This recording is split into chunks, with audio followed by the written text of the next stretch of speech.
In a meeting scheduled for Thursday, U.S. refiners will try to convince the Biden administration not to ban exports of U.S. fuel to combat record gas prices. The White House has called an emergency meeting with top U.S. refiners to discuss ways to bring down record gas prices.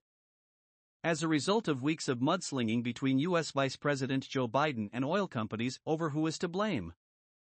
In the weeks leading up to the meeting, White House officials signaled to refiners that they were considering either a partial or full ban on fuel exports to help lower the domestic price of gas and diesel. The United States is the world's biggest exporter of refined products, lately shipping a near record of 6 million barrels per day of products including gasoline and diesel, according to federal data.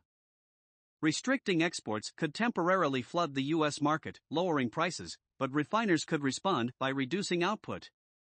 Refining officials also are preparing to make the case that an export ban would anger allies and lead to refining production cuts as companies lose access to global markets that have become crucial to revenues.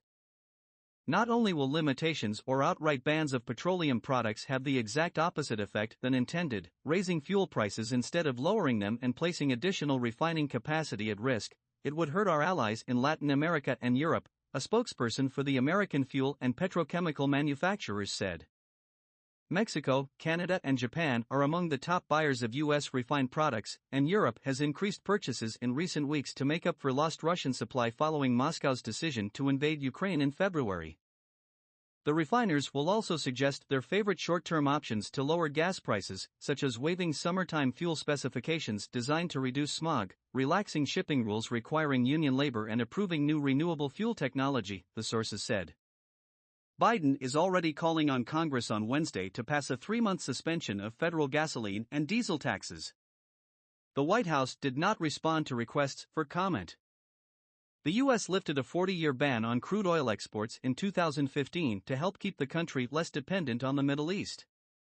Since then, it has become a net exporter of crude oil and refined products, making it an important player in global energy markets. If refiners aren't allowed to export, they're just going to slow down production and cut the refinery utilization rate, according to Bob Yager, director of energy futures at Mizuho. It is likely that excess products will be sent into inventories, which are at a multi-year low, according to Yager.